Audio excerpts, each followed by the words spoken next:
పెద్దపల్లి జిల్లా గోదావరికని 11వ బొగ్గుగని కార్మికుడు మల్లికార్జున్ను యూనియన్లకు అతీతంగా సన్మానించారు కార్మిక సంఘాల నాయకులు.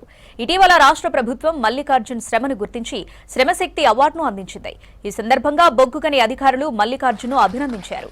మల్లికార్జున్ను ఆదర్శంగా తీసుకుని ప్రతి కార్మికుడు సంస్థ ఉత్పాదకతకు సహకరించాలని కోరారు. ఈ సందర్భంగా అధికారులకు కార్మికులకు ధన్యవాదాలు తెలిపారు కార్మికుడు మల్లికార్జున్.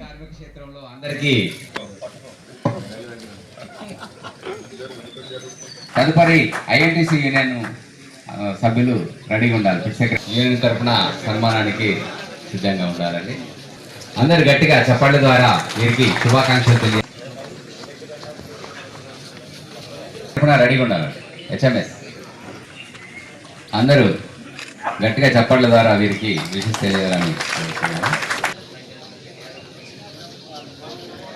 రండి.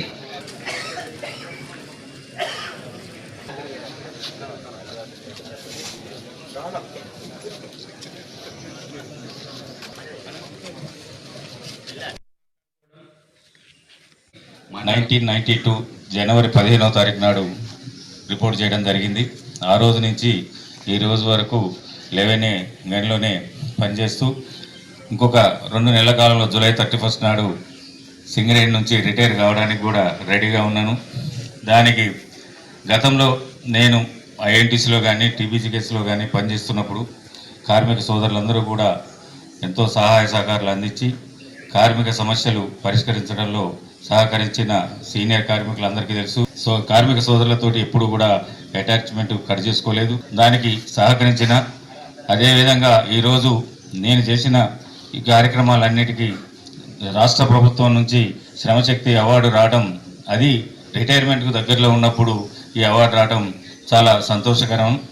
ఈ అవార్డు వచ్చినందుకు గని కార్మిక సోదరుల సమక్షంలో ఈ సన్మాన కార్యక్రమం జరగడం చాలా సంతోషకరమైన విషయం. అందుకు అందరికీ ధన్యవాదాలు తెలియజేస్తూ